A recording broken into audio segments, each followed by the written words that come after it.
Hey guys, welcome back. Today I am working on week 46 of Project Life, and I gotta be honest, I'm a little bit fatigued when it comes to Project Life. I've reached the end of the year.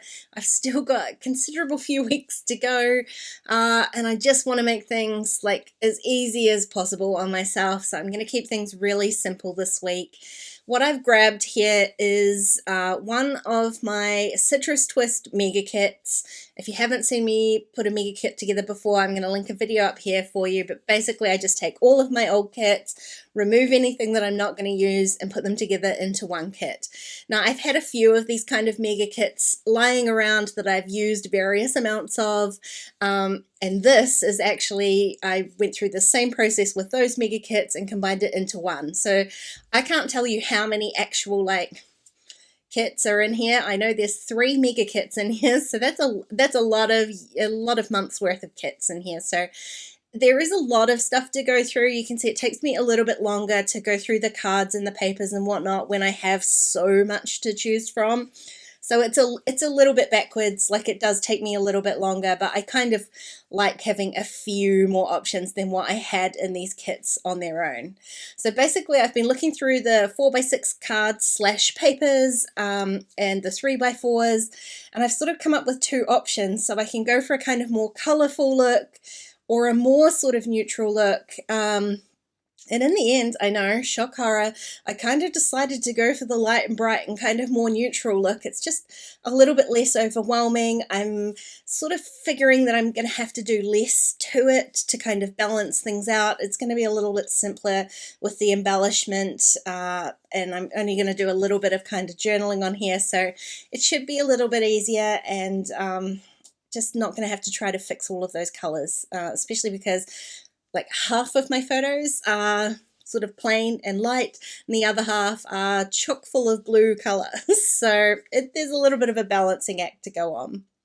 Now, to start off with, I'm just going to work on my title card because I figured that was the best place to start rather than leaving it till the end. And then I can use the kind of vibe that I end up with this title card for the rest of the spread, which is kind of what I do. You can see I've started here by playing around with some of the sort of extra embellishments with the circle that's already printed on the card.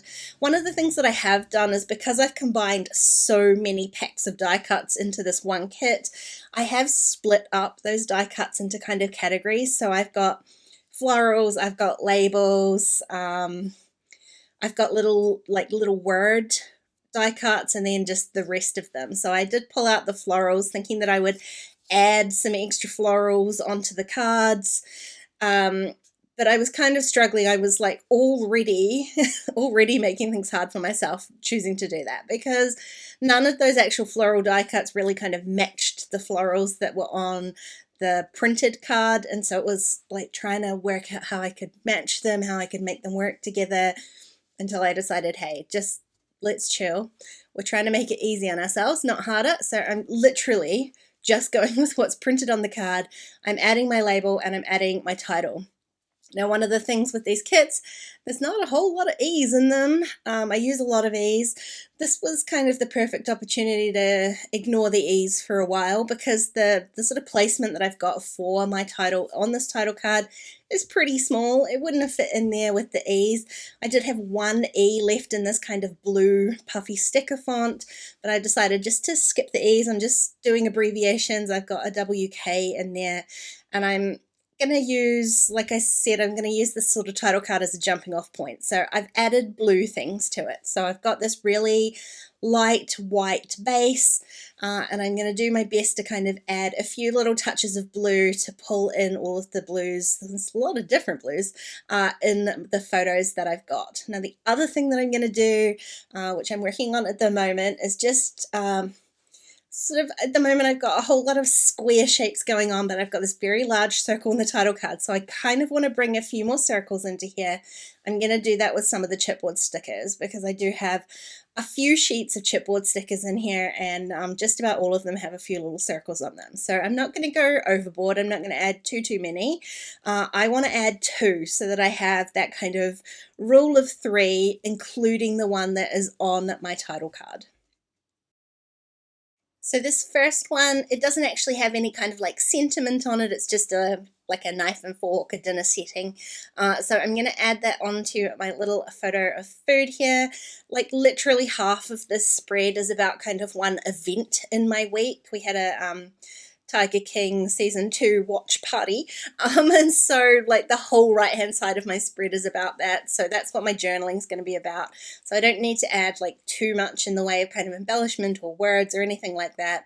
So I added the little knife and fork sticker, but I did pop a tiny word sticker underneath there just to add a little bit of color. And this time I've stepped away from the blue because I didn't have any blue tiny word stickers. I didn't want to add gray or purple. That's just introducing more color into here.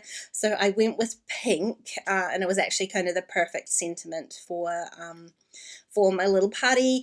And so I've just tucked that underneath the sticker. It took a little bit of time just to get that placement correct. And then for my third circle element, I just added another circle chipboard piece onto my bottom 4x6 photo, covering up that kind of sun. I don't mind like covering it up like that because it was a bit of an eyesore on the photo, so this kind of kills two birds with one stone. I get that circle repetition, but I also get to cover up kind of an ugly point in my photo. So I quite like that the sun flare that's coming out from there looks like it's coming out from underneath the chipboard. Now I've got a couple of packets or half-used packets of puffy sticker hearts in this kit, so I'm going to add some into the white space on my cupcake photo. And again, this is where I'm going to pull out all of those blue tones. So I'm adding three little stickers in there, all of those blues, and that's going to balance out that very white spaced photo with some of the other larger, especially that 4x6 down the bottom. There's so much blue in there and it just kind of references those photos. So it's a way to kind of pull everything together even when you've got two very different types of photos to work with. I did also stamp on there. I grabbed the, I think it's called the Good Food stamp set from Citrus Twist. I pulled that out and stamped that directly onto the photo just to add a little bit of definition for where those hearts sit. Now I'm not doing a whole lot to the rest of the spread. I've added another of those little pink tiny word stickers onto my 3x4 photo. Again, just a little bit of repetition. And the other 3x4 card in there has a sentiment at the top and the bottom, so I don't need to do anything to that. Just stick the photo in the middle and it's totally perfect as it is. So this is the one little spot that I'm going to add my journaling in. All I'm going to do is add one die cut sentiment to that. It's big enough that it's going to sort of cover up the space at the bottom of my card between my journaling and my photo. So I just marked that with a pencil and then did my journaling directly onto my card. Then I can erase that pencil mark, stick down my photo, and whew, call it all done. I told you it was going to be a quick one. I'm glad I managed to restrain myself from making things too hard. Hey, thanks for watching, guys. If you enjoyed this video, please give it a thumbs up and don't forget to subscribe to my channel if you haven't already. If you want to keep watching, there are a couple more videos on screen. Otherwise, I'll see you again really soon. Bye.